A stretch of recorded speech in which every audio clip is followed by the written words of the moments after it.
বৃষ্টির দিনে এমন লোভনীয় খিচুড়ি খেতে সবার কাছেই ভালো লাগে। আসসালামু আলাইকুম প্রিয় বন্ধুরা, ওয়েলকাম টু কেয়াস কুকিং স্টোরি।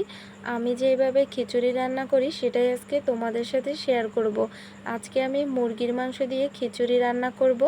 সেই জন্য মুরগির বোনলেস অংশগুলো একদম ছোট ছোট সাইজ করে কেটে নিচ্ছি। সেই সাথে কয়েকটা বড় সাইজের পেঁয়াজ কেটে নিয়েছি। এইখানে আমি অল্প পরিমাণে পেঁয়াজ শিলপাটায় বেটে নিচ্ছি।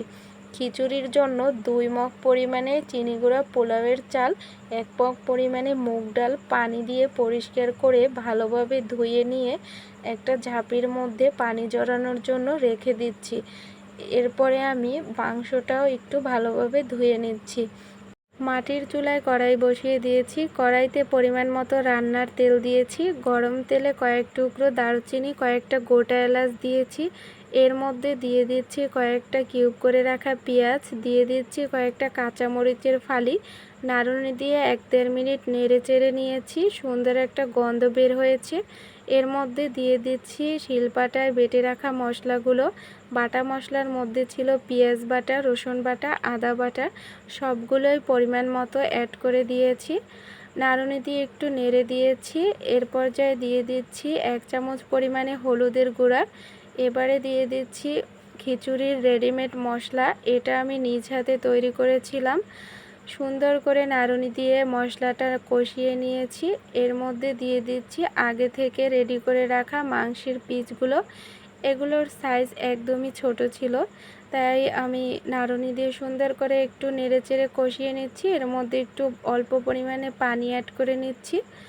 পানি অ্যাড করে নিয়ে এটাকে আমি ভালোভাবে কষিয়ে নিয়েছি। দেখুন কি সুন্দর একটা কালার এসেছে আর দারুণ একটা গন্ধ বের হয়েছে। এর মধ্যে আমার পরিষ্কার করে রাখা খিচুড়ির চাল ও ডাল সব কিছু দিয়ে নাড়ুনি দিয়ে সুন্দর করে নেড়ে চেড়ে মশলার সাথে চাল ডাল একসাথে মিক্স করে দিচ্ছি। এই যে দেখুন কি সুন্দর হয়েছে। এর মধ্যে আমি পরিমাণ মতো পানি দিয়ে দিচ্ছি। এখানে আমার চাল ডাল ছিল 3 মগের মতো, আমি পানি অ্যাড করে দিয়েছি 6 মগের একটু বেশি। এটা গরম পানি ছিল, আপনারাও সবসময় গরম পানি ইউজ করবেন। এখন আমি একটা ঢাকনা দিয়ে ঢেকে দিয়েছি। এইভাবে প্রায় চুলার লো আছে 20 মিনিটের মতো জাল করব। এই যে ঢাকনাটা তুলে নিয়েছি, দেখুন কি সুন্দর হয়েছে। আমার ফোনের ক্যামেরার জন্য কালারটা অতটা সুন্দর আসেনি, কিন্তু বাস্তবে দেখতে সুন্দর একটা কালার এসেছিল। আর খিচুড়িটাও একদম ঝরঝরে হয়েছে।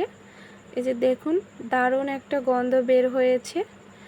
এটার সাথে খাওয়ার জন্য আমি এই যে শুকনো মরিচ দিয়ে ডিম মেখে একটা ডিম ভেজে নিচ্ছি। এটারও দারুণ একটা গন্ধ। আমি একটু ঝাল খেতে বেশি পছন্দ করি, যার কারণে কয়েকটা শুকনো মরিচ তেলে ভেজে নিয়ে একটু পেঁয়াজ দিয়ে একটা ভর্তার মতো রেডি করে নিয়েছি। এই যে দেখুন আমার খিচুড়ির প্লেট রেডি। আমি এখানে পছন্দ মতো ভর্তা, আচার ও সালাদ তৈরি করে নিয়েছি। আপনারাও চাইলে এরকম খিচুড়ি রান্না করে বিভিন্ন আচার ও ভর্তা দিয়ে খেয়ে দেখতে পারেন। আশা করি ভালো লাগবে। আমার এই মাটির চুলার রান্নার ভিডিওটা ভালো লাগলে অবশ্যই লাইক কমেন্ট করে শেয়ার করে দিবেন।